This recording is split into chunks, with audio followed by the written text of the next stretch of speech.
Nah saudara, sekarang kita bersama-sama akan belajar bagian firman Tuhan.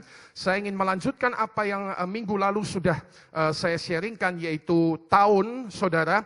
Tahun ini merupakan Year of the Spiritual Journey, tahun perjalanan rohani, ya. Jadi minggu lalu kita sudah mulai dengan satu pernyataan pengertian tahun 2017 akan jadi sebuah tahun yang spesial di hadapan Tuhan bagi kita, yaitu tahun spiritual journey, tahun perjalanan rohani.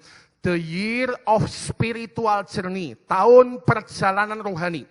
Jadi ini bukan hanya sekedar tahun biasa yang kita masuki, saudara sekalian, dengan dengan tantangan dan dengan kesempatan yang ada, bukan hanya sekedar biasa, tetapi kita mau memastikan bahwa di tahun ini lewat tantangan dan kesempatan yang ada akan terjadi spiritual journey, akan terjadi perjalanan rohani, akan terjadi pertumbuhan iman, akan terjadi sesuatu yang lebih lagi dalam hidup Anda dan hidup saya.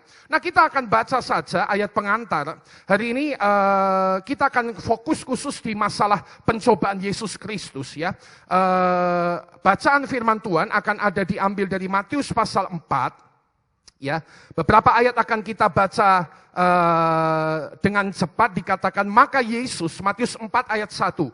Kalau Anda membawa Alkitab Anda, baik untuk Anda bisa membuka di tablet atau di handphone atau Bible Anda. Sementara di depan juga ada, kita bisa pakai semua variasi yang ada untuk melengkapi kita dengan firman Tuhan. Matius pasal 4 ayat 1. Maka Yesus dibawa oleh Roh ke padang gurun untuk dicobai iblis. Dan setelah berpuasa 40 hari dan 40 malam, akhirnya laparlah Yesus. Wajar banget orang nggak makan 40 hari 40 malam lapar. Lalu datanglah si pencoba itu dan berkata kepadanya, jika engkau anak Allah, perintahkanlah supaya batu-batu ini menjadi roti. Nah, ini sekarang ayat 4-nya. Tetapi Yesus menjawab, ada tertulis, manusia hidup bukan dari roti saja, tetapi dari setiap firman yang keluar dari mulut Allah. Nah, saudara, ini akan menjadi patokan kita. Minggu lalu ketika kita belajar seri pertama tentang spiritual journey, kita belajar tentang 4 perkara yang kita butuhkan untuk mengalami spiritual journey. Nomor 1, kita butuh hidup yang dipimpin Roh Kudus. Nomor 2, kita butuh situasi-situasi hidup dalam izin Tuhan. Bisa berupa pencobaan, bisa berupa masalah. Nomor 3, untuk mengalami spiritual journey, kemajuan rohani, perjalanan rohani, minggu lalu kita belajar akan sangat dibutuhkan yang namanya firman-firman Tuhan dalam hidup kita. Dan nomor 4, untuk mengalami spiritual journey akan dibutuhkan kawan-kawan rohani. Anda mengerjakan 4 perkara ini, kita akan punya kesempatan mengalami kemajuan dalam kerohanian kita di tahun 2017 ini. Nah, minggu lalu saya sudah sampaikan bahwa kita akan bahas perkara nomor 2, yaitu situasi-situasi, masalah, pencobaan yang diizinkan Tuhan. Hari ini kita akan belajar secara khusus, saudara sekalian, bagaimana supaya situasi pencobaan masalah, apapun kesulitan dalam hidup kita tahun ini, bagaimana memastikan bahwa situasi-situasi masalah itu menjadi bahan bakar, dengar, menjadi bahan bakar untuk spiritual journey dalam hidup kita. Saudara, ini yang harus membedakan Anda, saya dengan orang-orang yang lain. Sama-sama punya masalah, tapi bukan hanya sekedar ketemu masalah. Tapi bagaimana caranya memastikan bahwa masalah ini akan menjadi modal, dengar, modal, akan jadi bahan bakar, akan jadi perkara baik untuk bisa mengalami kemajuan dalam Tuhan. Ini hidup yang beda banget. Ini hidup yang berbeda banget. Selama ini mungkin Anda dan saya telah punya masalah. Ya, semua orang akan punya masalah. Tapi perbedaannya adalah ada orang yang punya masalah dan hanya tertekan dengan masalah, dan hancur dengan masalah, dan kalah dengan masalah, dan KO dengan masalah. Tapi yang kedua, ada orang yang punya masalah, bisa pakai masalah dengan tepat, bisa mengelola masalah dengan benar, bisa memakai masalah menjadi kemajuan dalam hidupnya. Itu sesuatu yang berbeda banget. Itu sesuatu yang berbeda banget. Nah, hari ini apa yang akan kita belajar, ini satu istilah adalah spiritual life skill. Satu skill, keterampilan, kehidupan kerohanian. Spiritual life skill. Nah, kita belajar Bagaimana memastikan supaya masalah-masalah dalam hidup kita tidak hanya menjadi sesuatu yang menghancurkan kita, tetapi menjadi bahan bakar untuk kita bisa mengalami perjalanan rohani dalam kehidupan kita. Nah, yang pertama, saudara sekalian, kalau kita mau mengalami, saudara sekalian, masalah-masalah di tahun 2017 ini menjadi bahan bakar untuk mengalami spiritual journey, kemajuan iman kita dalam Tuhan, maka hal yang akan dibutuhkan, kita akan membutuhkan yang namanya cara pandang firman Tuhan di dalam hidup kita. Kita akan membutuhkan yang namanya cara pandang yang sesuai firman dalam hidup kita. Sekali lagi, saudara sekalian, kalau saya ini apa ini namanya ya, seorang marketing, yang mana sebetulnya bukan seorang marketing, saya mau menawarkan pada pagi ini, bagaimana hidup Anda akan dijalani, bagaimana memastikan masalah-masalah Anda adalah menjadi sesuatu kesempatan untuk maju bersama dengan Tuhan. Kalau kita mau alami itu, yang pertama cara pandangnya harus beda dulu. Cara pandangnya harus cara pandang firman Tuhan. Saudara, lihatlah Yesus. Ketika dicobai, beliau Yesus menangani atau memandang masalah yang ada sesuai firman Tuhan.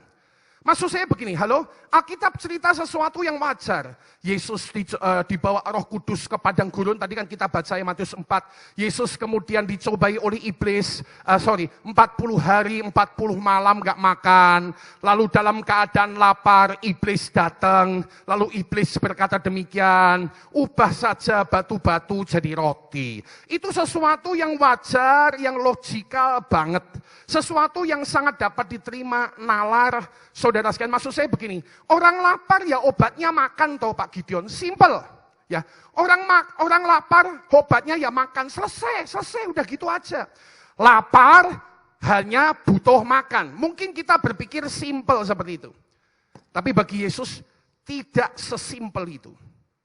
Itulah sebabnya tadi kita baca di Matius pasal 4, saudara sekalian, ayat yang keempat, ketika iblis berkata, ubah batu ini jadi roti, Yesus jawabnya tidak dengan cara yang simpel. Yesus jawabnya dengan firman Tuhan.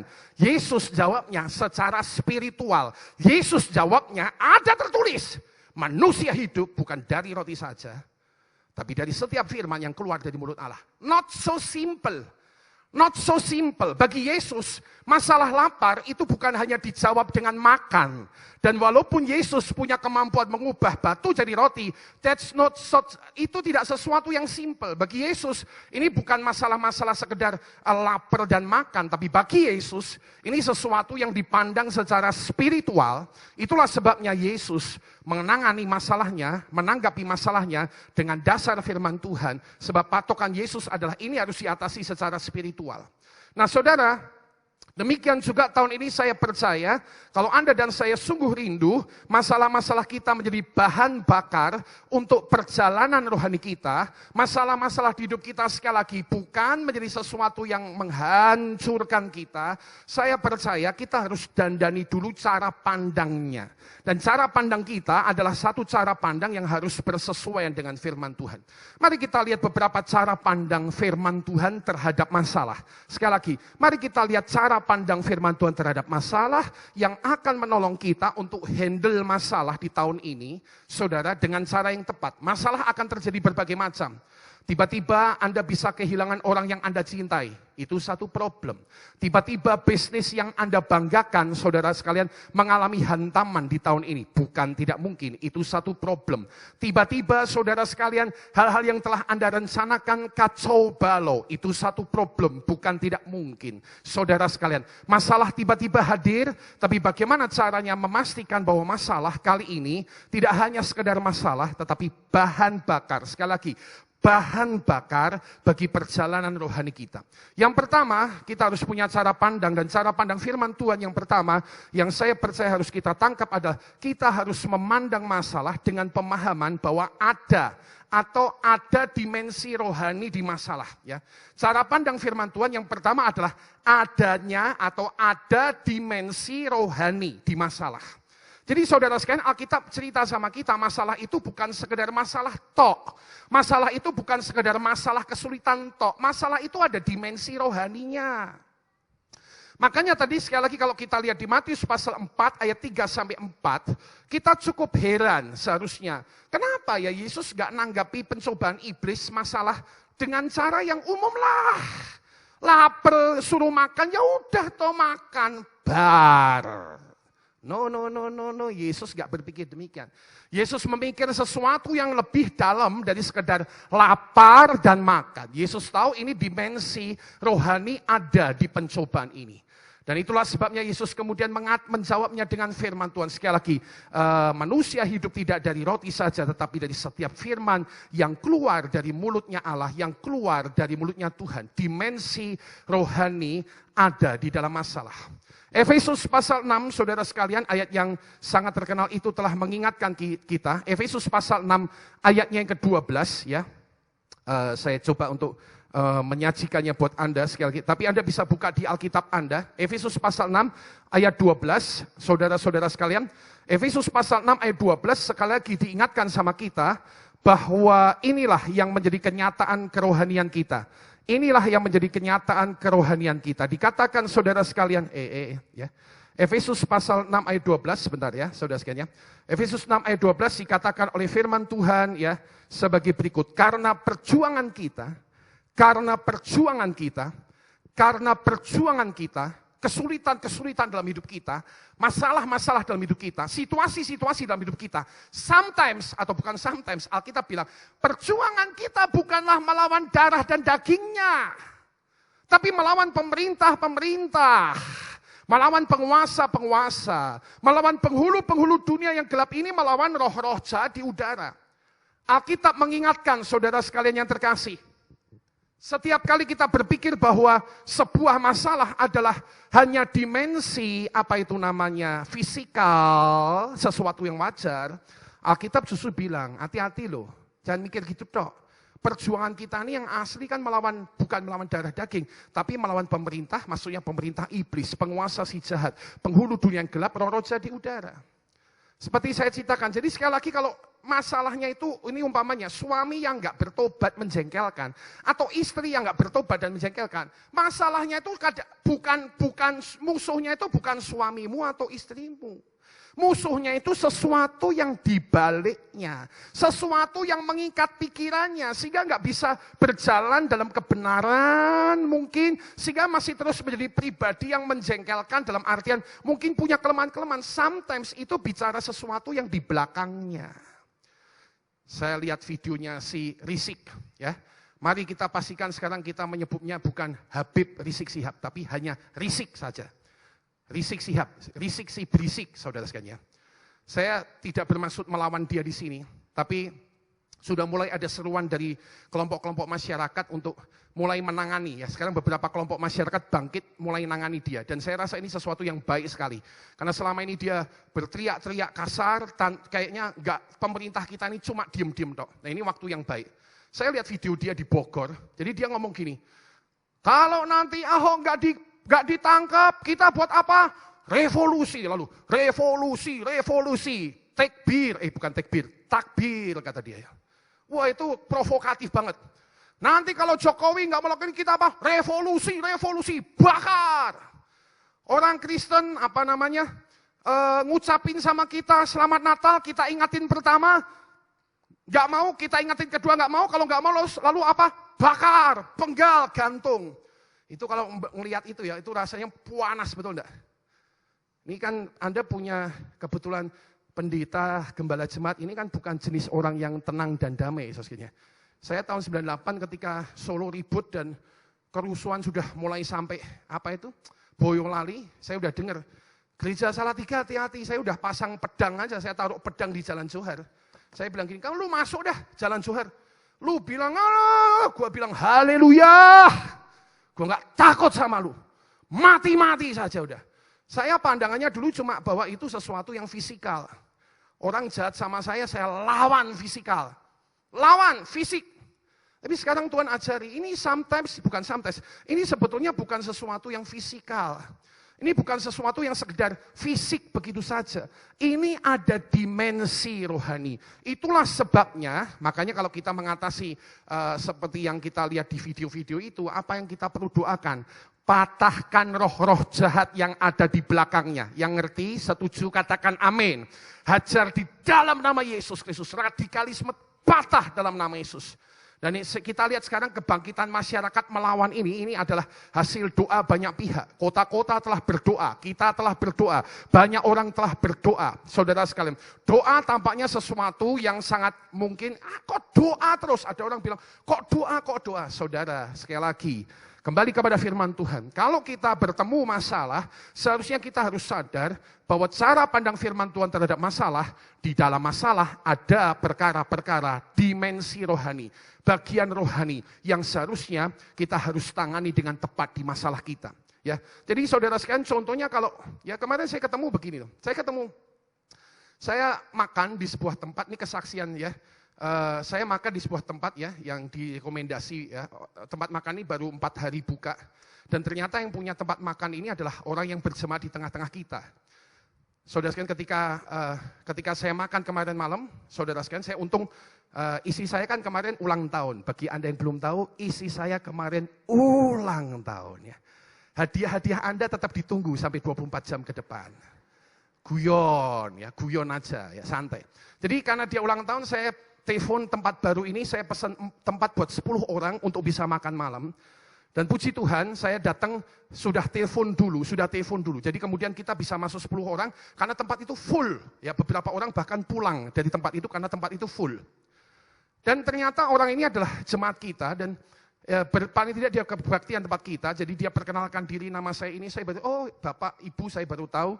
Lalu dia cerita begini, warung ini buka 4 hari, masih sepi Pak Gideon. Nah siang kemarin, hari Sabtu siang, istrinya itu sudah istilahnya apa ya, gelisah katanya. Kok sepi ya. Lalu bapaknya ini bilang, ya kita berdoa toh. Loh ya, berdoa itu kayaknya sesuatu yang remeh ya. Ya kita berdoa toh, supaya ada pelanggan yang datang. Saudara sekalian, dan mereka berdoa untuk itu, dan menurut ini orang selesai doa, saya orang pertama yang telepon dia dan bilang, saya pesan 10 tempat. Dan betul ketika 6:30 kemarin malam saya datang, tempat itu full. Ada 8 orang yang lain yang berdiri, yang nanya ada tempat, nggak ada, lalu pergi pulang, saudara sekalian.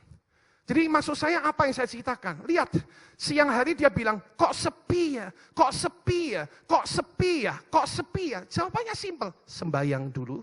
Lalu sore Tuhan kirim full sampai ke Labakan. Bahkan mereka bikin berbagai macam kesalahan ya. Sampai yang punya tempat bilang, maaf Pak, saya berbuat kesalahan. Saya bilang, enggak apa-apa, baru 4 hari buka wajar. Tapi tolong diatur nih manajemennya ya. Orang kebetulan dapat makanan sini dikirim ke sebelah sana, saya bilang diaturlah yang baik ya. Supaya bisa nanti orang puas di tempat Anda. Nah saudara, kenapa saya cerita ini? Sekali lagi lihat.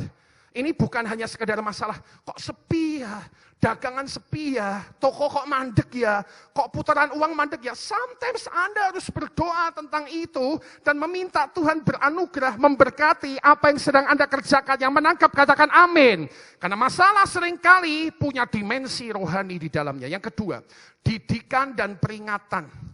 Cara pandang firman Tuhan terhadap masalah, kita tahu dari firman Tuhan, masalah adalah sebetulnya pendidikan dan peringatan Tuhan kepada siapa? Tuhan kepada anak-anaknya. Masalah dan saudara sekalian, persoalan adalah kesempatan pendidikan Tuhan kepada anak-anaknya. Kitab Ibrani pasal yang ke-12, Anda bisa membuka di dalam Alkitab Anda. Ya. Ibrani pasal 12, mulai di dalam ayat yang kelima, Alkitab berkata dengan saudara luar biasa sebagai berikut. Dikatakan Ibrani 12 ayat 5. Dan sudah lupakah kamu akan nasihat yang berbicara kepada kamu seperti kepada anak-anak? Hai anakku, janganlah anggap enteng didikannya Tuhan. Kalau sedang dididik Tuhan lewat masalah, jangan dianggap enteng. Gampang, enggak. Tapi juga jangan putus asa. Aduh, kok berat ya Tuhan. Jangan putus asa. Apabila engkau diperingatkannya. Ayat 6, mari kita baca bersama-sama ayat ini. Ayat 6 yang berwarna pink, kita baca. Katakan 2 dan 3. Karena Tuhan menghajar orang yang dikasihinya, dan ia menyesah orang yang diakuinya sebagai anak. Alkitab ngomong dengan simpel hari ini bahwa cara pandang terhadap masalah yang kedua yang seharusnya Anda dan saya punya adalah bahwa masalah itu perlu dipandang sebagai pendidikan dan sebagai peringatan Tuhan kepada kita. Jadi kita tentang masalah itu, saudara, kalau kita ini punya cara pandang yang firman Tuhan yang tepat gini, kita ini nggak stres ya. Kita ini nggak sekedar tertekan dan hancur dan kalah, enggak. Kita ini bisa, oke deh, masalah ada. Tapi kita bisa memaknainya dengan cara berbeda. Ketika mungkin dokter berkata pada Anda, kamu sekarang sakit ini. Kita bisa memaknainya dengan cara berbeda. Kita terus bisa memaknainya dengan cara berbeda. Dimensi rohani kita perhatikan. Doa-doa kita utamakan. Peperangan rohani kita lakukan. Yang kedua, kita mengetahui ini sebagai didikan dan peringatan bagi anak-anaknya Tuhan. Saudara sekalian, tadi pagi di Johar saya bilang begini ya, mungkin nih kalau ada di antara Anda mengalami kesulitan akibat apa? Akibat pemakaian kartu kredit, saudara sekalian. Kartu kredit itu sebetulnya ada sesuatu yang sangat membantu sekali. Saya punya 3 kartu kredit dan saya bisa mengelolanya dengan baik. Saya bukan berarti harus banyak uang, tidak. Saya mengetahui cara-cara melakukannya di kartu kredit. Ya, diajari sama saudara saya dari dulu. Gesek yang kamu tahu bulan depan kamu bisa bayar. Gesek hanya yang kamu tahu bulan depan kamu bisa bayar. Jadi kalau kamu mau makan 400.000, kamu gesek, kamu tahu 400.000 bulan depan kamu bisa bayar, bukan tidak bisa bayar. Nomor 2, saya diajari namanya grace period. Grace period. Kalau tanggal tagihan itu tanggal 10, saudara saya ngajari ya, kamu gesek kartu kredit hanya setelah tanggal 10. Berarti tanggal 11, tanggal 12. Kenapa? Karena kamu akan ditagih tanggal 10 bulan depan dan kamu membayarnya adalah 15 hari setelah tanggal 10. Sesuatu yang logikal sekali, yang cakep sekali. Saya ngatur. Nah, beberapa di antara teman-teman, saudara jemaat kita mengalami masalah dengan kartu kredit. Mereka memperlakukannya seolah-olah mereka punya free money. Seolah-olah mereka akan bisa pakai itu tanpa harus melakukan pertanggungjawabannya. Kesalahan besar ada di situ. Dan ketika kita mungkin terlibat dengan hal ini adalah kesempatan untuk kita mengalami pendidikan dan peringatan daripada Tuhan. Mari pandang setiap masalah hidup kita dengan cara pandang firman Tuhan, dan tentunya yang ketiga adalah cara pandang firman Tuhan seperti yang sudah kita belajar di minggu lalu. Sebetulnya setiap saudara sekalian masalah dan ujian adalah kesempatan untuk naik level di hidup kita. Yang ngerti katakan amin. Bertahun-tahun lalu ketika ayah saya hidup, dia sempat difitnah. Dia difitnah orang di gereja Johar, saudara sekalian, tentang perselingkuhan. Fitnah itu begitu parah. Fitnah itu bahkan tersebar sampai keluar kota. Dan saudara sekalian, hal ini sesuatu yang tidak pernah dikonfirmasi kepada keluarga kami. Sampai satu titik saya tahu orang siapa yang menyebarkan fitnah pertama. Dan saya begitu marah sekali, saya mungkin waktu itu SMP kelas 3. Saya berkata sama papa, ya, kenapa kamu nggak lakukan sesuatu terhadap orang yang memfitnah itu, padahal kamu tahu dia yang memfitnah kita. Saya bahkan meminta izin kepada papa saya hari itu, udahlah ya, papa diem, bagaimana kalau saya yang urusi. Ya, jadi saudara sekalian, pikiran-pikiran saya itu memang ya kadang-kadang seperti itu ya, udahlah, saya bawa beberapa orang, saya ambil, saya pukuli, udah selesai, papa diem aja deh. Tapi saya ingat dia nahan. Nggak usah. Dan dia ngajar saya satu prinsip yang saya ingat sampai sekarang. Dia bilang gini, kamu lihat ya nanti ya, di balik masalah yang besar, justru ada berkat yang besar daripada Tuhan. Saya zaman itu nggak paham, nggak mudeng. Saya itu taunya kan, kalau Anda kenal ayah saya, Andreas Rusli itu hakim yang dulu bawa pistol. Hakim tahun 67 sampai 7 bulan itu 70-an bawa pistol. Jadi jangan salah, hakim di Kalimantan itu bisa nembak orang zaman dulu. Karena kalau mereka, mereka mau menghadiri persidangan kan melewati hutan-hutan Kalimantan. Anda kalau ke Kalimantan sampai sekarang kan hutan, sungai. Jadi dia dulu kalau dicegat orang atau orang mau berbuat jahat, dia bisa angkat pistol tembak orang itu. Dia punya kekuatan itu. Dan dia bukan orang sabar. Jadi hari itu ketika dia berlaku sangat sabar, saya pikir, ya ampun, kok sabar sekali, lawan. Anda ya, saudara sekalian, kadang-kadang ada orang yang tingkahnya itu kelihatannya seperti pokoknya pendeta itu sabar bahasanya gitu ya. Saya kasih tahu, pendeta itu bisa sabar karena anugerah Tuhan. Amin, saudara sekalian ya. Nah, ada anugerah Tuhan ya, Anda jual, saya beli, saudara sekalian ya. Serius, ini kan karakternya kayak begini. Nah, jadi waktu itu saya lihat bapak saya sangat tenang. Saya sebetulnya nggak terima, tapi hari itu dia ajar. Gini Gideon, setiap masalah itu membuat kita naik level di hadapan Tuhan. Setiap masalah itu kesempatan kita melihat mujizat besar. Saya ingat zaman itu. Begitu selesai masalah isu itu dapat diatasi dan memang sebenarnya nggak ada masalah. Saya lihat berkat besar hari itu datang ke gereja, bukan kepada kami. Ada orang yang sumbangkan satu set alat musik ya, beserta speaker ya, bass, drum, keyboard zaman itu kan harga cukup mahal, tapi dia sumbang semua. Bass, drum, keyboard, gitar, speaker disumbang ke gereja, ditaruh di gereja, begitu saja. Dan waktu itu terjadi, ayah saya panggil saya dan bilang, lihat bagaimana Tuhan memberkati kita. Itu mengajar saya, ya ternyata cara pandang firman Tuhan, masalah bukan sekedar masalah. Masalah sebetulnya adalah kesempatan, persiapan untuk naik level dalam hidup kita. Yang menangkap, katakan amin. Saudara, yang kedua yang dibutuhkan supaya setiap masalah, kesulitan, pencobaan, ke apapun dalam hidup Anda tahun ini menjadi bahan bakar untuk pertumbuhan rohani Anda atau spiritual journey Anda, maka akan dibutuhkan perkara kedua yang bernama respon yang tepat. Cara tanggap yang tepat. Saudara, dengan cepat saya sampaikan saja, di Matius 4 itu tadi, kalau kita baca tentang Yesus, patokannya itu ya. Yesus itu responnya enggak marah-marah. Responnya ketika dicobai oleh iblis, walaupun dia itu tahu.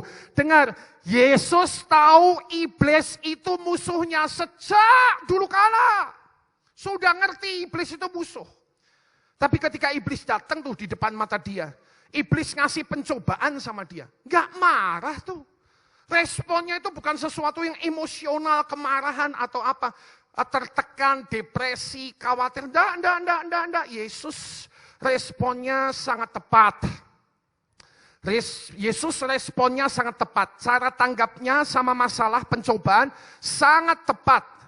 Dia enggak dipenuhi kemarahan, tapi dia mengatasi dengan sangat tepat. Saudara, saya percaya ini prinsip simpel tapi penting ya. Tahun ini kalau Anda mau lihat masalah-masalah kesulitan Anda, hanya menjadi bahan bakar. Dengar baik-baik, bahan bakar untuk spiritual journey, untuk membawa kemajuan dalam hidup rohani Anda perlu pastikan satu respon atau respon yang tepat itu terbangun terus dalam hidup kita. Terhadap masalah, saudara sekalian, walaupun umum, kita bisa menjadi khawatir, kita bisa menjadi stres, kita bisa menjadi tertekan, atau kita bisa menjadi marah, emosional, depresi, dan berbagai macam respon yang lain itu bisa terjadi.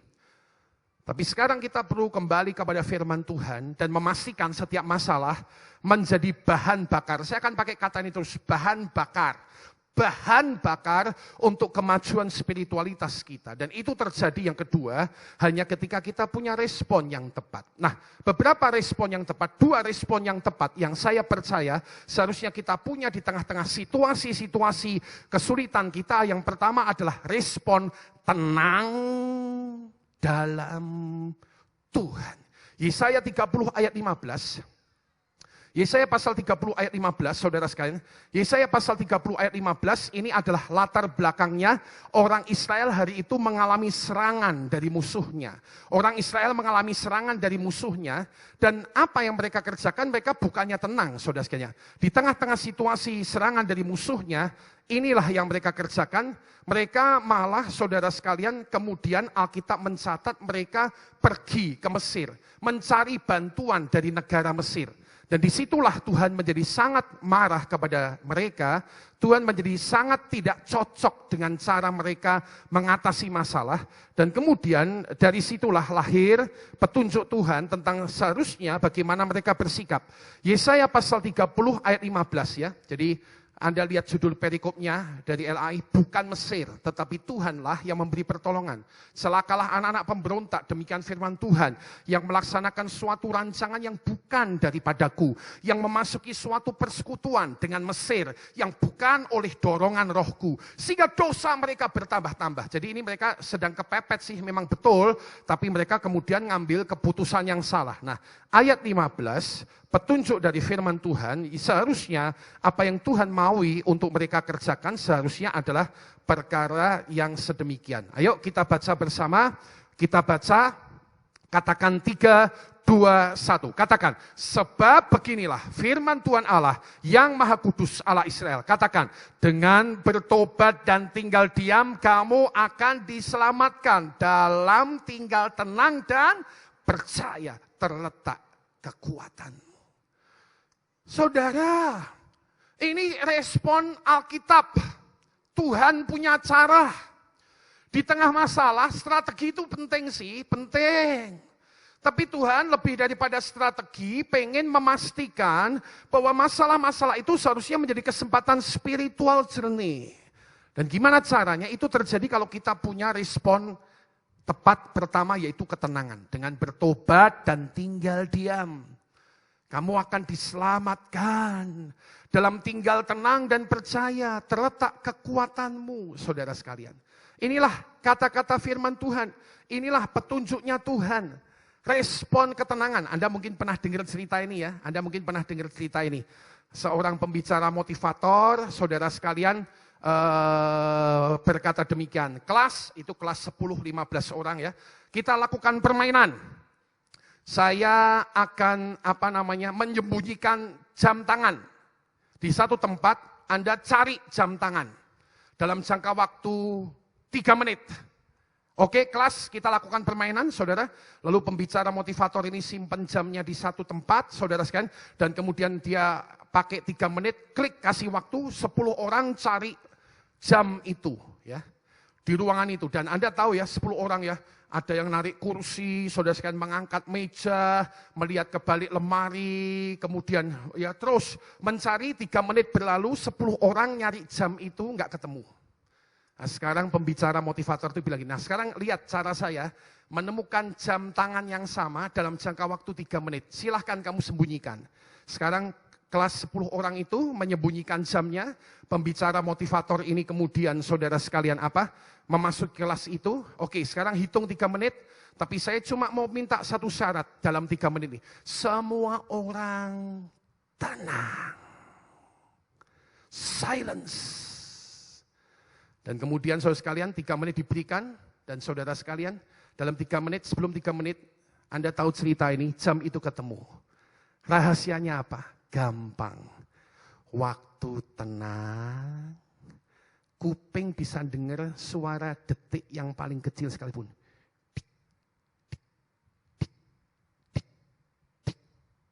Dan dia hanya mengikuti dari mana suara itu berasal. Dan ketemu jam itu. Sesuatu yang sangat simpel tapi sekali lagi sering dilupakan. Di zaman yang luar biasa maju ini seringkali yang namanya ketenangan adalah sesuatu yang sudah ditinggalkan. Seringkali ketika ketemu masalah yang ada hanyalah strategi. eksekusi. Ya, kata-kata ini sangat familiar di dunia manajemen. Strateginya bagaimana? Eksekusinya bagaimana? Ya, kemudian analisa SWOT-nya bagaimana, kekuatan, tantangan, opportunity, threat-nya apa. Seringkali hal-hal ini ada banyak di antara kita melakukan dalam pikiran kita, tapi kita lupa bahwa sebetulnya sebelum kita merespon apapun seharusnya ketenangan dengan Tuhan ada dalam hidup kita. Makanya seharusnya kan gitu. Di saat badai bergelora, ku akan terbang bersamamu. Bapa kau Raja atas semesta, ku tenang sebab kau Allahku. Bait keduanya kan berkata demikian ya.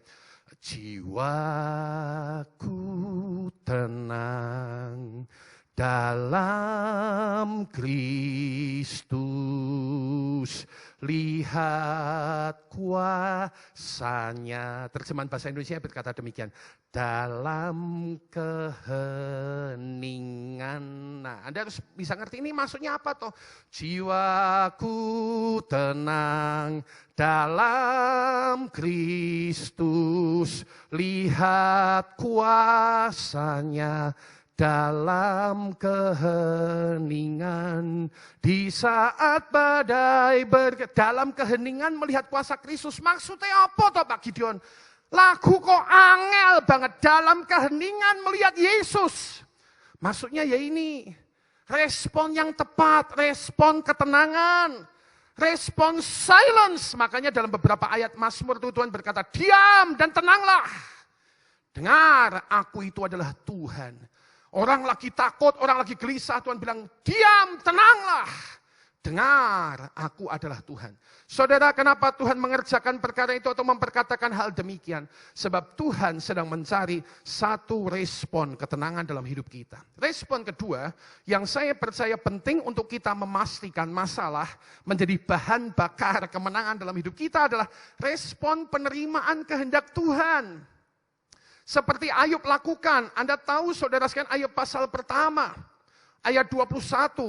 Alkitab berkata, Ayub menyampaikan kata ujaran yang sangat luar biasa. Tuhan yang memberi, Tuhan yang mengambil, terpujilah namanya Tuhan. Ya, bahasa Inggris ada satu, blessed be the name of the Lord. Blessed be the name of the Lord.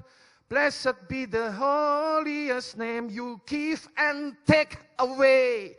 You give and take, engkau memberi dan mengambil. You give and take away. And I want to say, blessed be the name, terpujilah namanya Tuhan. Saudara sekalian, kata-kata Ayub diubah jadi lagu itu, dan apa yang kita bisa belajar dari prinsipnya adalah, Ayub seorang yang menerima kehendak Tuhan. Dalam masa-masa kesulitan yang kita sangat tahu, sangat luar biasa. Bahkan kalau Anda melihat di ayat 2, Ayub itu diantem borok sampai gatelan. Alkitab bilang diambil beling ya, dari batok ke kepalanya digaruk-garuk sampai kakinya, saudara sekalian. Sangat sakit.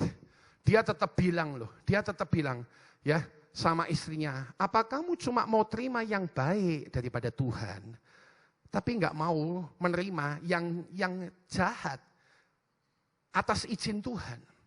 Saudara, di sini kita belajar Ayub punya respon yang luar biasa tepat sehingga masalah di hidup dia enggak menghancurkan dia. Kalau Anda lihat Ayub 1, Ayub 2 kelihatannya dia susah ya. Dia mengalami pergumulan di Ayub 3, tapi di Ayub 42 ayat yang kelima dia berkata, kalau dulu aku kenal Tuhan dari kata orang, sekarang mataku melihat sendiri. Artinya aku sekarang mengalami spiritual journey-nya. Aku ngerti sekarang sama Tuhan. Dan bagaimana itu terjadi? Semua itu terjadi ketika dia belajar menerima kehendak Tuhan dalam hidupnya. Saudara, bertahun-tahun ini salah satu hal yang paling sering saya lakukan di tengah masa susah. Apalagi kalau masa susah itu sudah sangat menekan.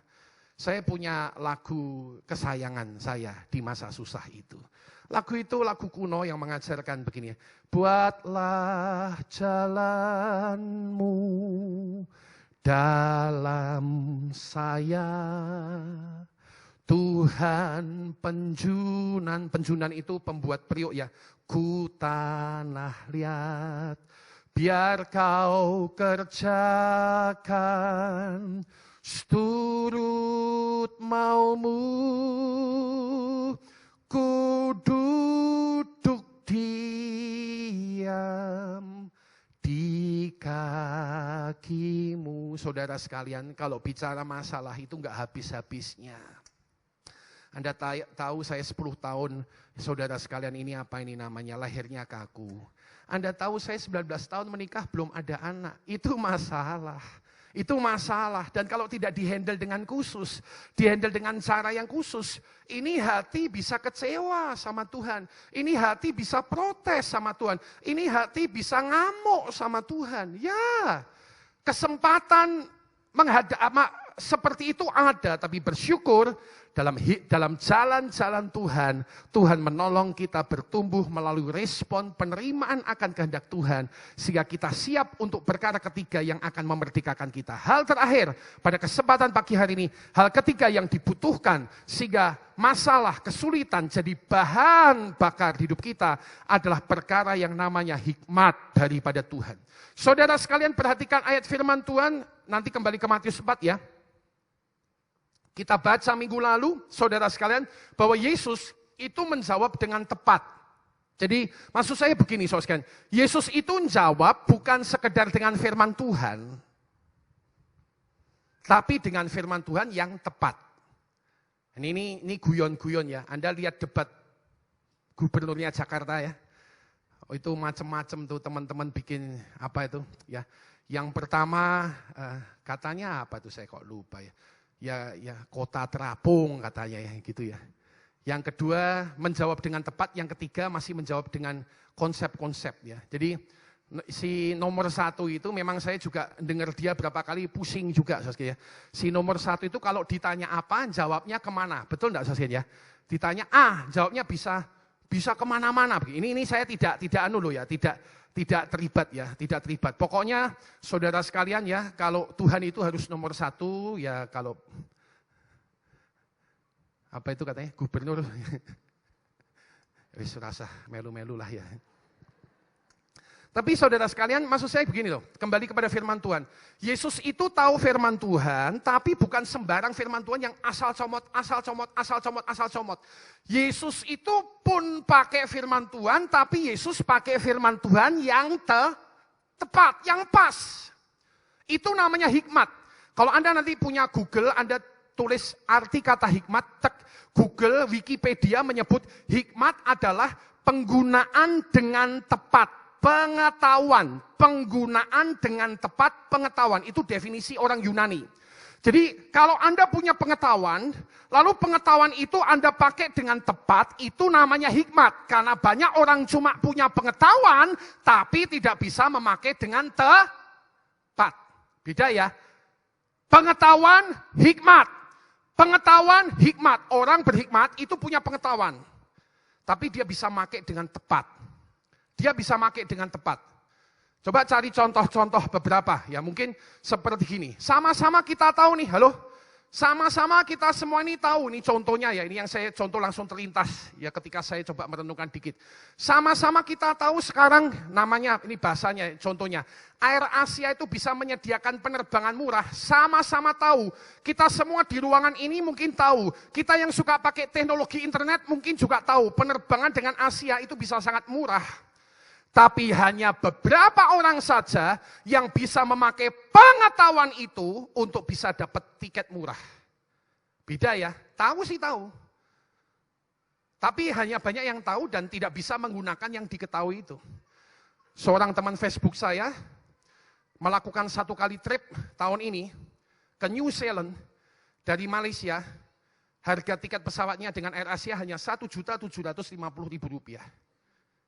Kenapa? Karena dia tahu dan dia bisa menggunakan.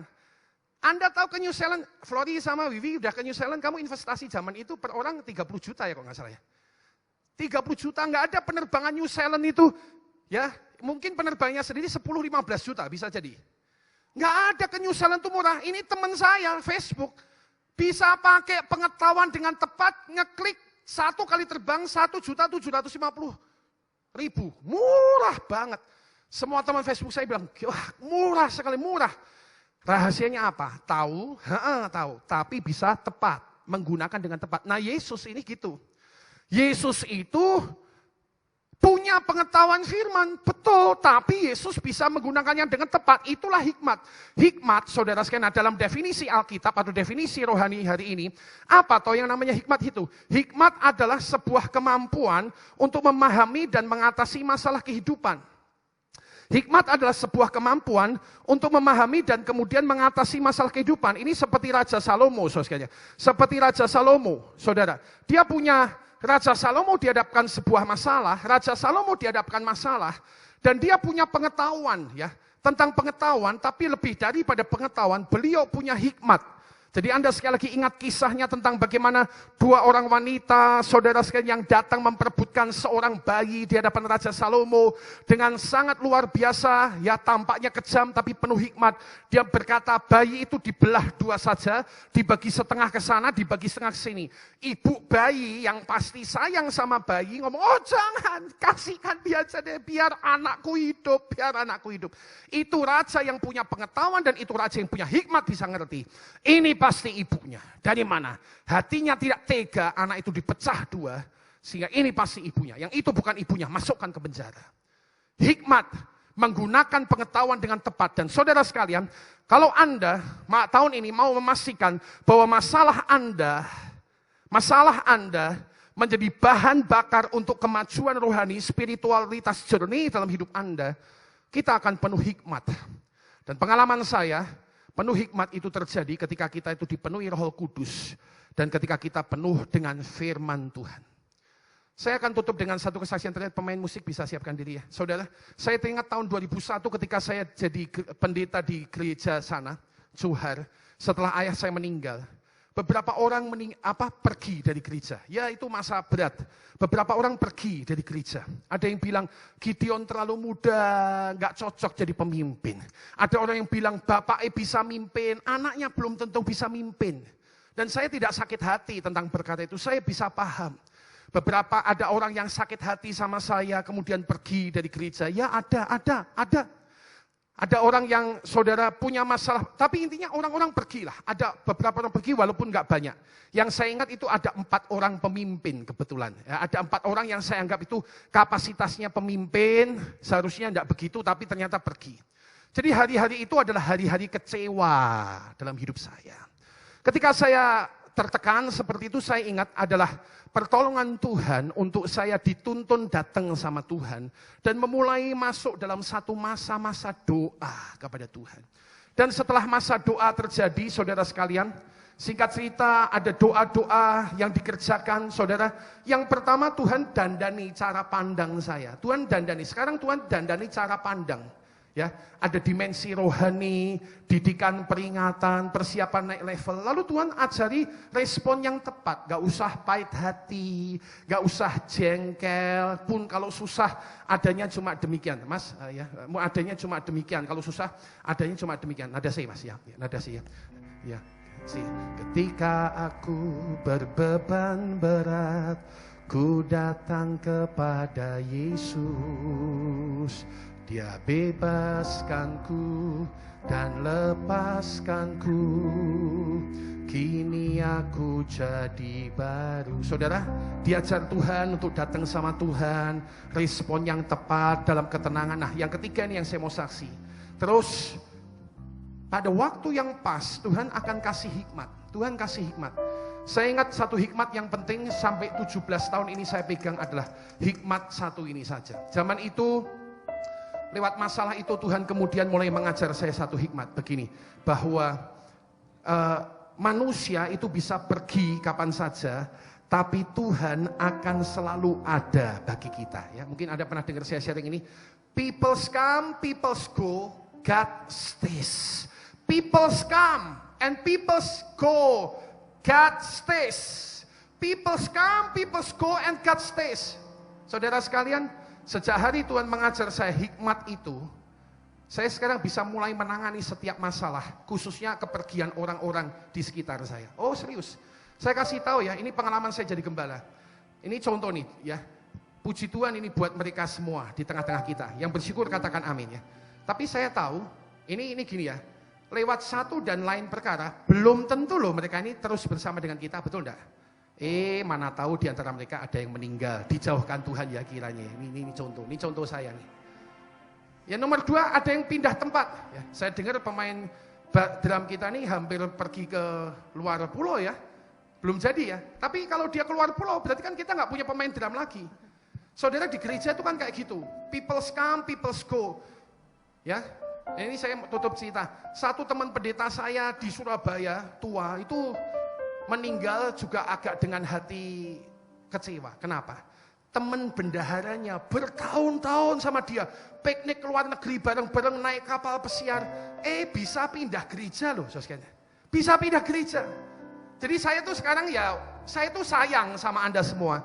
Tapi saya juga siap, kapan-kapan Anda pergi itu saya siap. Ini bukan ngusir loh ya. Maksudnya pergi itu kan pulang ke rumah Bapak kan juga betul enggak? Ya. Ini bojoku aku sayang ya. Tapi kalau dia pulang ke rumah Tuhan kan aku juga nggak bisa apa-apa. Nah 17 tahun lalu Tuhan ngajari saya. People's come, people's go. God always stay in our life. Tuhan selalu ada dengan kita. Biarlah kiranya hikmat Tuhan mengajar Anda tahun ini, sehingga masalah tidak lagi menghancurkan Anda, tapi masalah membuat Anda bertumbuh dengan Tuhan. Yang setuju dan sukacita katakan amin. Mari kita datang.